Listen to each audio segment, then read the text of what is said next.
want you to watch this shit right here. Thurman might be back. However, there are concerns. That's it. So we're going to get my colleague Big J on the line from Australia. And Keith Thurman, I'm going to say 4 hours ago, defeated Brock Jarvis in Sydney, Australia on Main Event. It's called Main Event pay-per-view. That's the Australian boxing pay-per-view platform for $70. However, my gripe is this is a replay. By the way, you can go watch the card on the PBC YouTube page. It's crazy to see how far PBC has fallen to where 10 years ago, when was it, in April of 2015? 10 years ago, PBC first launched. And Keith Thurman versus Robert Guerrero was their first event. In fact, let me go show you a clip real quick. We're going to take a small little jump cut. See, look, this just wasn't even that long ago. Look at their platform. This was on free TV, NBC. They never had their ABC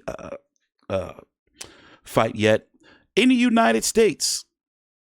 And this is not a knock to Keith Thurman. It's just the state of boxing right now, because no matter what, he was on pay-per-view over in Australia. There is boxing outside of the United States. A lot of American fans just seem to can't really understand that shit. It's like if you're not an American boxer, according to a lot of American fans, you ain't shit. It's just casual shit. But anyway, Keith Thurman knocked out a fighter by the name of Brock Jarvis.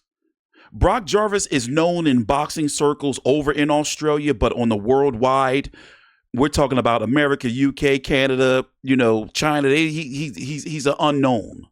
That's the best way I can put it. 22-2 coming into this fight. Now, I want to point this out to you, and I'm going to point it out again when we get Big J on the line. I want you to look at this stat right here. And even though Keith Thurman looked good, by the way, here is another clip of the stoppage. Even though Keith Thurman looked good, I still can't say that his power gained up yet to 154, because Brock Jarvis, we don't know what weight division he's. That uppercut was crazy. Let me see if I can slow it down for you guys. Uppercut was crazy. Damn. So anyway, one more time. And then he gonna have like a little twitch when he go down. Like he was trying to get back up. Well, obviously he was. But anyway, look at Brock Jarvis here. Now read this. Brock Jarvis started his career at 115 pounds. In just the last 5 years, he's fought at 122, 126, 130, 135, 140. He got knocked out by former IBF 140-pound champion Liam Parrow just a few fights ago. 147, 160, and he just got stopped by Keith Thurman, who has had a 3+ year layoff, 2 fights in 5 years, and was getting close to Hall of Fame eligibility. So if he didn't fight in the next, I believe, like 6 months or so, he would have been eligible for the Hall of Fame. This is according to Jake Donovan from, he told me that, from Ring Magazine. Anyway, so as you can see, look, think I'm bullshit. Look at the weights. Look at the weights as I'm scrolling. Look at the weights. Look. So even though Keith Thurman knocked him out, Keith Thurman was supposed to knock him out. Keith Thurman has always been known to have power. It's just that he's been brittle. And the last few years have been uncertain. But what I seen today with the movement, and I said yesterday in our preview video that, we would know in the first few rounds with the style of Keith Thurman that if he was washed or not. But no, he's not washed. He didn't look like, he looks like he can still compete. However, Keith Thurman is on the smaller end of 154 pounders. By the way, it says that he's 5'9.5". Keith Thurman is 5'7". Many boxing media and people who met him, including myself multiple times, he is not in fact, I'm going to show you. He is not 5'7". I'm at 5'9". I've met the man many times. Do I have any videos up here? There's me interviewing him years ago. That's me again. That's me. I've interviewed him quite a few times over the years. It's crazy how that works. I don't know what I was doing with this. Look at that. But anyway, I want to listen to his post-fight interview. Did he give it? Let me see. Let's listen real quick. By the way, it's supposed to be him versus Tim Tszyu. If Tim Tszyu next month beats Joey Spencer April the 6th. Joey Spencer, another PBC fighter, by the way. And another interesting fact is Thurman has a 2-fight no-limit deal. He's a PBC fighter. Joey Spencer is a PBC fighter fighting Tim Tszyu. Tim Tszyu and PBC still have an alliance. I don't like how they did him, though, with Charlo fighting Canelo, whatever the case may be.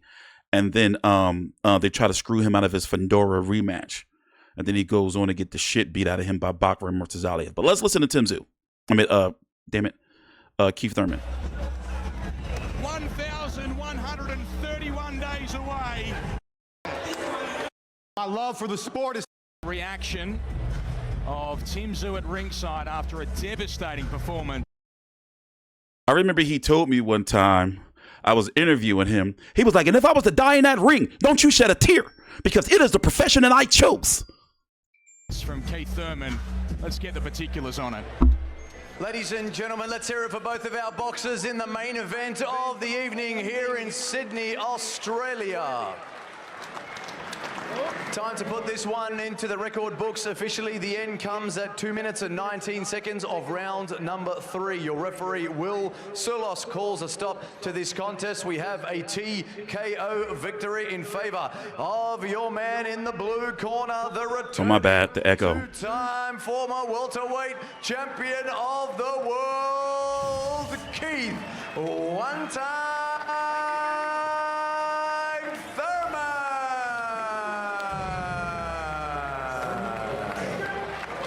He was like, my mama used to beat me. Congratulations. He was like, my mama used to beat me, and my daddy used to beat me. But can you beat me?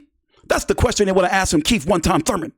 a lot of fights, a lot of contracts, a lot of camps that just kept falling out for whatever reason, pushbacks, politics, man. But my love for the sport is still here, and that's why I did what I did today, baby, to prove to the world that Keith one-time Thurman is back in action. Anybody can get it, baby. Let's go. Tell us about that opening round, because Brock came out hard after taking that shot. He went to your body. You knew you were in a fight there, did you? I knew that's what Brock was all about, man. I wanted him to be able to showcase his skills and his talent. And from the face-off, he's still holding on to some of that animosity. You know, I just wanted to get in the ring, box hard, box smart. And after I saw all that anger still in him, I figured, hey, let this boy use it up in the first round, see how hard he trained, and see, you know, if I can't break him down as the fight continues. It's just the opening round. Take us through the finish of this fight, because it looked like the Keith Thurman of old. There was accuracy, intent, there was power. Must have felt good. It did, you know. What set it all up was a small little left hook to the body. I saw him do that. I saw him do that wince, and I said, okay, let's just put the pressure on, see what happens. And the first knockdown happened. He stood up, he showed some grit, and you know, that was me putting the pressure on him after I saw the weakness in him. And then I you know, my signature left uppercut is what got him down. Boom, right there, that left uppercut. So, you know, I was really impressed that, you know, he got up, but I knew he was in a very weakened state. This pressure that he's getting put on from a two-time former world champion, he most likely was going to crumble like a domino, and so I just went hard, and that's what happened. What's it been like for you out here in Australia for the first time, fighting in front of this crowd and enjoying clearly this experience? What can I say, man? Thank you to No Limit Boxing Promotions. You guys put on a really world-class show out here in Sydney. You know, what a beautiful city that Sydney is, with all the beautiful people, the diversity. I would love to come back again. Thank you to all my fans out here in Sydney. I love you. I love you. Thank you, man. I just want to dedicate this victory to my 2-year-old daughter, Zella. Shout out to my wife, who is my rock, and my other baby girl, Ananda. Daddy did it, baby. Daddy knocked me down. Shout out, Zella. Coming home. God bless everyone. Thank you. Keith, you just mentioned you'd like to come back. Well, Tim Tszyu has an appointment on April the 6th with Joey Spencer. We know that. But if that all goes well for him, are you coming back for Tim Tszyu? Yeah, I just raised the bar on you, Tszyu. This is 3 years of inactivity. You see what I do. You want to come back, baby. You got to come back hard, baby. Represent Australia. Show them what you got. American fighter. It ain't me, but we got another American fighter coming for you, boy. And you best believe that American fighters don't just lie down for anyone, man. Best of luck to Tim Tszyu. I'm looking forward to fighting anybody in the world of boxing. If that contract manifests, you know what Keith Thurman do. Send the contract, I sign it. I'll be happy to make the fight happen. All right, so we got a Big J on. Let's just go right in and get your thoughts on the fight. Well, as it's proved again, another complete mismatch. Brock shouldn't have been in there with Keith. He's just not a good fighter. It's been proven more times that you can't teach your chin, and unfortunately, Brock's jaw has got more glass in it than a chandelier. So he has been rocked several times by low-level fighters. Keith Thurman's obviously not a low-level fighter. And Jeff Fennick, who was not part of the team, never wanted to fight, and this was why, because he was basically a lamb to the slaughter. You know, can you think though? You know, as I pointed out in the beginning of the video, I'm gonna read this out aloud again. When it comes to in the last, Brock Jarvis started his career. Now here's an interesting correlation. Keith Thurman 10 years ago, next month, headlined the very first PBC card on free TV NBC against Robert Guerrero. Robert Guerrero was still a hot name a couple of fights after he had lost to Floyd Mayweather, so he was on a pay-per-view. And Brock Jarvis, that same year, started his career at 115 pounds. In the last 5 years, he fought at 122, 126, 130, 135, 140, where he got knocked out by Liam Power in one round, 147, 160, and then back down to 154, where he lost to Keith Thurman, who'd been on a 3+ year layoff and injury prone as fuck. So the question I have is, like, for one, that all those weight jumps is madness. Like, I feel that maybe if he settles in at a weight, and I'm thinking he need to just rock out at 140 because he's got too big of a frame, you know, but he don't have the punch resistance to be up there. And here's the thing about Keith Thurman. Keith Thurman is always known to have power. That's always been there. But with the layoffs and him in a new weight division, I can't really gauge Keith Thurman power. I can give him credit for the win and looking good and looking like he wasn't washed in a little bit of time that he was in there. But I can't give him credit for knocking out a guy who started his career at 115 pounds. You see what I'm saying? Oh, absolutely. Because I mean, at the end of the day, it's a washed up, blown up 140er versus a kid that doesn't know what division he's in and has got a terrible, terrible jaw. I mean, let's face it. Brock has a very, very weak chin, very weak punch resistance, and he's been a weight bully because most of the guys that he's beaten, well, pretty much every guy he's beaten was either at his lowest or highest weight. They're either coming down from their natural weight or blowing up. So, you know, and he's been caught several times. I mean, ever since he fought the Mexican in the States a few years back, it's pretty much all been downhill from there. So yeah. After he touched the States, it was all downhill. Yep, pretty much. I mean, he never should have fought Liam Paro. I mean, at the time we thought it would be a good fight for because they were both undefeated. Sorry? Because they were both undefeated. Yeah, I mean, we always said Liam was going to win. We didn't think it was going to be a one round mismatch, but this fight was pretty much the same. It was a fight that Brock should have won pretty easily on paper, but Keith just destroyed him. So go ahead. I think Brock should probably give it away because he's going to be nothing but a domestic level fighter. So if he wants to do that and make a career out of that, knock himself out, but he's never going to get off that domestic level. Well, I hope the payday was worth it. You know, because he did get to be on pay-per-view, and that was you know, he couldn't turn that down. Exactly. I mean, he got the headline of pay-per-view in Australia, so you know he gets to have that part. But you as we said, the Jeff Fennick not being there, I don't think Jeff would have made a lick of difference because you can't teach a chin. But however, not having a that was, full camp with one trainer, that can be, that's the issue. I mean, he was going to lose regardless, Yeah. but coming into a fight like this, everything should have been, everything should have been in place, and he just wasn't prepared. No, he wasn't prepared. But the thing is, we go back to, he's just not that good of a fighter. Yeah. I haven't seen anything. Evident. Yeah, I haven't seen anything that would make me think he was good. Like, a special or champion fighter. Exactly. If he fought Zaraf would probably knock him out even quicker. Nikita Tszyu would take care of him pretty easily. Tim would destroy him. Yeah. So, I mean, who's he going to fight? So, yeah. So, before we talk about the undercard, and we're not going to go into a full preview of Tszyu versus Spencer yet, but now, how do you feel about Thurman versus Tszyu if Tszyu wins? Like, does it make the fight? Like, do you feel that this was a statement that makes the fight bigger? Especially because I'm getting more of a feeling that this fight's going to happen in Australia. Oh, it is. It is.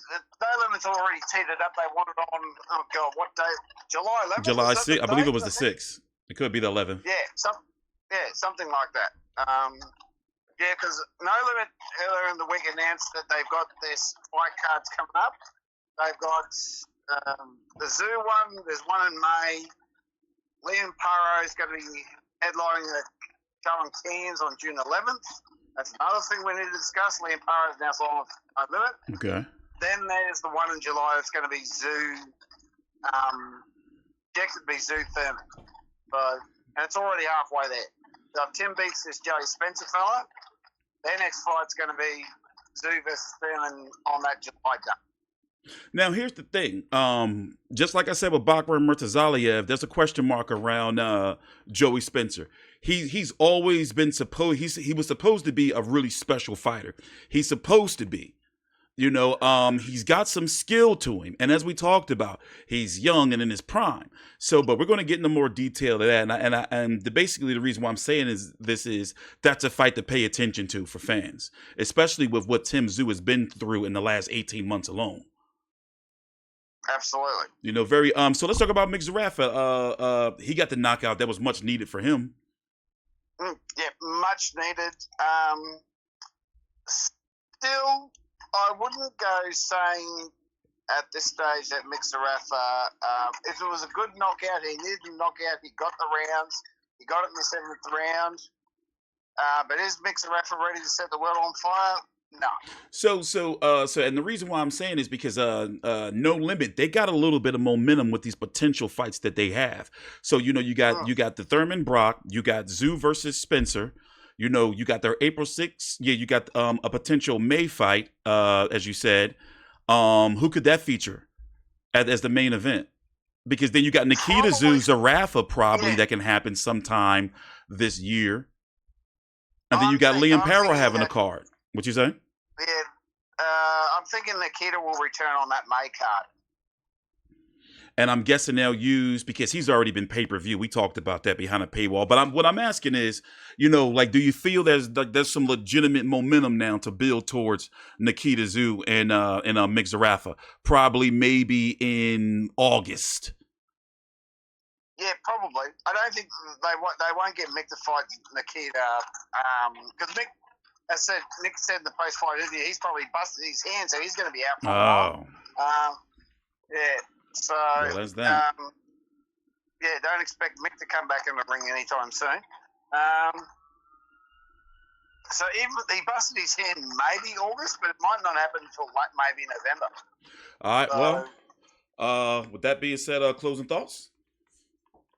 I mean, this No Limit's plan was, and it always was, the second announced was to use poor old Brock Jarvis as lamb to the slaughter, feed him to Keith.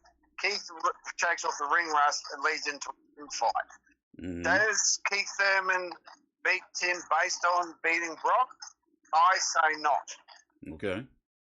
I say not, because remember, Keith's been out of the ring for that long. He's injury prone. He's 36. Even though Tim has not had a great run over the I'm not counting the Fedora fight. That was just a free cut. But the Buckram fight, I don't. Keith is not Buckram Elliott. Yeah. So, Keith, and because he gets one good win over a nothing level fighter, like Brock Jarvis, so he's pretty much been rocked by pretty much everyone of the last 5 fights. He's been rocked 4 times. So, it's why it's going to be an entertaining fight. I wouldn't say that Keith could definitively beat Tim at this stage. I know a lot of people on social media are like, "Oh, Keith's going to beat Tim now." I'm like, I don't know about that. No, I can't say that yet. But see what he did to Brock Jarvis, it's supposed to do that. This was what Keith. What he was supposed to do. Exactly. Well, he done it a little bit quicker than what I thought he would have done, because I was saying maybe 6-7 rounds. He was going to knock him out. But I don't. I'm on no false pretenses that he's going to go in there and beat the shit out of Tim Tszyu in 3 rounds. I don't. That's not going to happen. And you know what? He looked like he's filling out well at 154 too. He didn't look flabby. Like that's his form. Like he looked. So I like the movement. I like the body work. Yes, I noticed that he went more to the body more in the fight. But here's the thing, as you said, now the Joey Spencer fight for Tim Tszyu now even bigger, because everyone's going to be focusing on how to look. Yeah, and I wonder if they're going to have Keith Thurman there. I wouldn't be surprised. All right. Of course they bloody will. All right. With that being said, thanks for watching. Please subscribe. You can follow me on Twitter at TstreeT Controversy, and here, stay on, because I'm going to show you Big J's Twitter. It is right here. Go give him a follow as well. And also, Big J's birthday just passed, so go over and drop him a follow. Thanks for watching. Please subscribe.